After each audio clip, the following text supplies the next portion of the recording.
Hello, welcome. Hello. So, welcome to Tia's DIYs for teaching classes to young children, episode 1. So, in class, we are using this book by Eric Carle called A House for Hermit Crab. And I've decided to make hermit crab really quickly based off of the fact that I own this shell, which is nice and tactile, heavy, sturdy. Children can touch it and they won't break it or themselves, I hope. Toy. So, as you can see, the shells don't really match up, but that's okay because I've been Googling on the laptop in which you currently are sitting, and they use different shells, so it's not scientifically inaccurate, I hope. Yeah. So in this story, basically, hermit crab goes around looking for a home, aka a shell, because he's outgrown his old one. And so he finds, that's him, naked, scandal, and he finds a shell, and he moves in. And then he goes around looking for things to put on his shell because he's a little DIY expert like myself. And he asks the anemones if one of them will sacrifice themselves for the sake of aesthetics. One of them says, yeah, all right. Hops on the shell. There you can see him doing that. Anyways, he does a lot of things. He looks for protection and company and all the things, basic hermit rights. Yeah, so I will be creating a hermit crab to pass around the circle, and everyone can put their little imaginary piece of decoration, which is going to be, for lack of time and resources, an imaginary sticker. Maybe I'll say it's made of an anemone. That'll be fun for the kids to say, actually, so it might be an anemone. Let us begin. I need to leave in about half an hour. I'm hoping this DIY takes not half an hour. So my materials that I have in front of me right now are the shell. Got this scrap piece of red card paper crafty thing left from some other DIY I did. And then I've got some blue tack that I'm going to be using as opposed to using tape because this is reusable. Yeah. Then I have a pair of scissors. I will be cutting. Be careful when you're cutting with the scissors. And that's about it. So I was looking at pictures. I'll put some pictures of hermit crabs up now. Wow, hermit crab? You look like that? Cool. And I also was looking at the book, trying to figure out, because apparently when you put into Google, hermit crab, how many legs, it says 10. And then if you look at the pictures, you don't see 10. And I don't want to make 10 because it's not a very large thing. And the more legs I make, the smaller the legs must be. The smaller the legs must be, the more the children's little hands will be relatively big. If that makes sense. Basically, for the sake of not having them rip him apart, hermit crab will need some sturdy legs, some thick legs. So I've been looking at pictures and I've realized they show 6 legs, including the big pincers at the front. Ooh, they're all about 6. So I've concluded that I'll be doing 4 hind legs and 2 pincers. 8.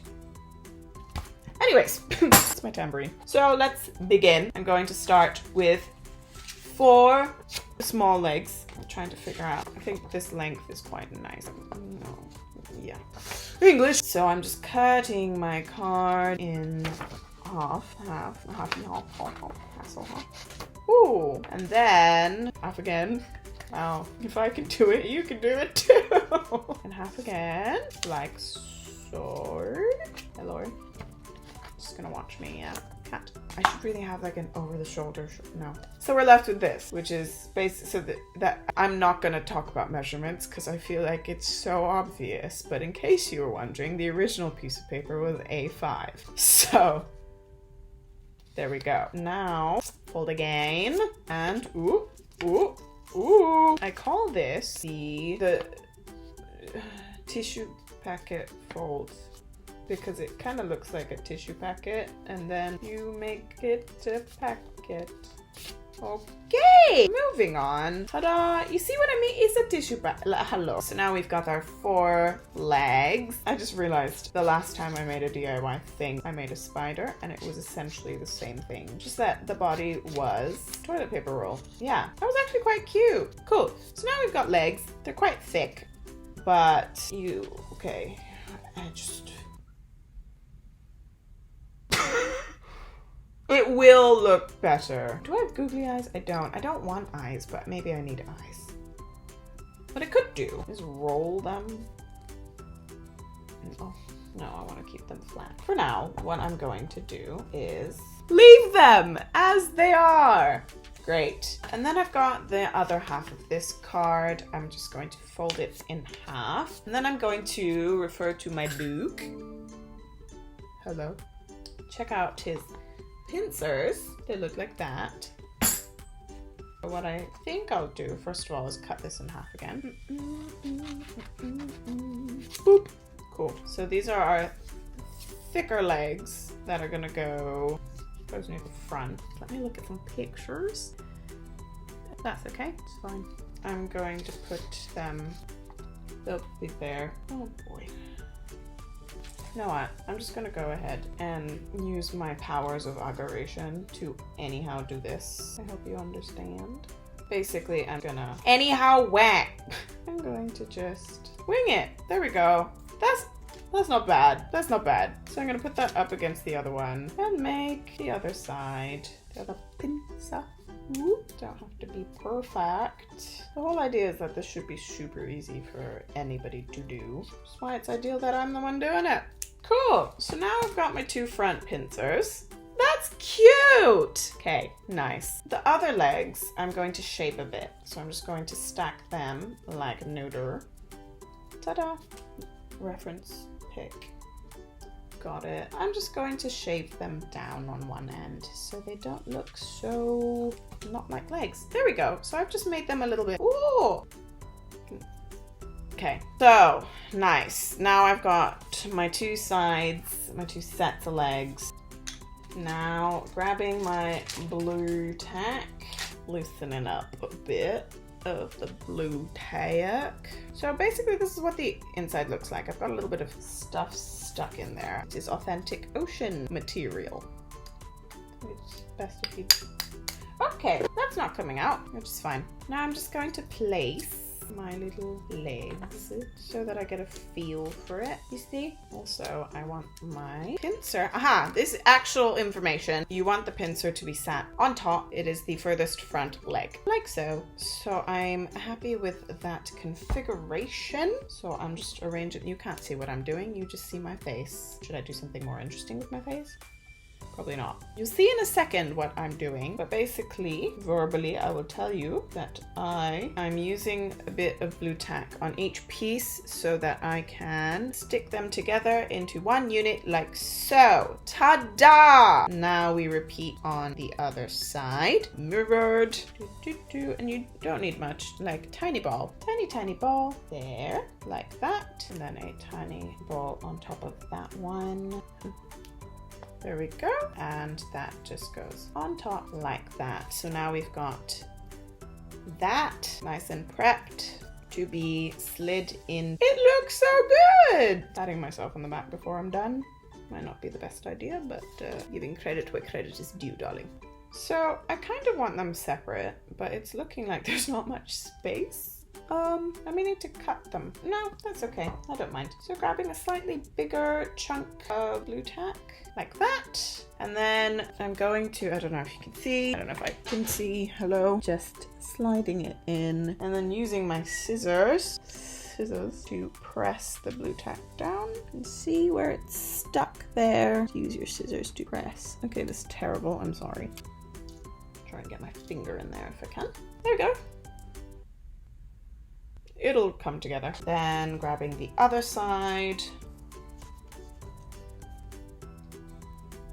It looks a bit flowery at the moment. I'm not gonna lie. It looks a bit flowery, but you can adjust the legs and you can color the legs if you want. So I'm looking at pictures here and I'm seeing that some of them have little black markings, but I want him to match this. I've avoided these thingies, the little segments of the leg, purely for the sake of not having him be so fragile. But you can draw them if you want, or you can add eyeballs, which I'm going to try to do now because he's got eyeballs. So I'm going to grab some scraps. I'm going to make sturdy eyeballs. Sturdy being the key word here. Cool, so I've made these two little eyeball things that could potentially be his eyeballs. I usually like to use paper and stick little black circles of paper, but I don't have any, I think. I'm going to find a marker. So I got a colored pencil. Why am I speaking in falsetto? So I got a black colored pencil and my little eyeball thing, and it looks like Mr. Krabs. Great. Yeah, color two little eyeballs. Like, that's so cute. Okay, I might even make the eyeballs a little bit, or the pupils or whatever they are, make them a bit bigger. Okay, eyes. Now, what I want to try and achieve is having them standing up a bit so they look like they're looking at the children, like so. So I'm kind of folding the bottom like that, and now I will attempt to stick them in a way that allows that. Ooh, it's gonna work, it's gonna work. It will work. Ooh. Okay, so hello, up close personal. So eyeball, and then little curve, and two little balls of blue tack. Hopefully you'll see why in a second. So here we've got the curve of the shell. We want to slot there. Essentially what I've done now, can you see? The bottom one is supposed to stick to the inside of the shell like that, and then the top one keeps it flat to the surface. This is so cute. There's one eyeball, and then repeat it on the other part. I need to leave in about 10 minutes. Okay. So once again, eyeball, and you'll see that the shape of the eyeball are sort of mirrored. So they're not exactly the same. One looks more like a left and one looks more like a right. I'm kind of smushing the blue tack so that it spreads out and becomes really nice and flush with the shell. Ta-da! It's very bootleg, but it works. No, I didn't call you, Siri. No one! So we've got this. It's cute. It's kind of wonky, but I think it's sweet. It does have two feelers. I don't really have a material that would work as a feeler. And also, once again, feelers, they're so fine that I worry the kids would just rip them out. What I'm now going to do to, once again, reinforce it is just to add a bit of blue tack into little spots that feel insecure or like there's too much breathing space. So you see, I've just secured that. There's another little bit which looks nice. It looks more natural to have the space, but I think it's just safer not to. It's up to you. What makes you feel safe and what makes you feel good is what you should do. Hello? Come out. Come out. Okay, I'm quite happy with that. Could do feelers with black thread, but no, I think I'm happy with this as it is. 1 second. I've decided to draw on the legs. Give me a second. Okay, cool. I think we're done. Ta-da! Okay, so here is my little hermit crab. That's basically it. One eye is a little bit sad. Let me just fix that. I hope you enjoyed my little DIY. Now that I'm looking at him and feeling him, I'm realizing that it might be a little bit like creepy crawly sort of a situation for the kids. I just need to be very careful in how I introduce him. They're already very excited. They've read this book before. They're familiar with the idea of crabs. I think they should be fine. That's just something to remember. I mean, it's fun, tactile fun. So that's my little hermit crab that I'll be passing around, and I hope you guys enjoyed my little DIY. It was super quick, took me less than half an hour. Would have taken me a bit less time had I thought everything through from the beginning. Yeah, I think he's cute.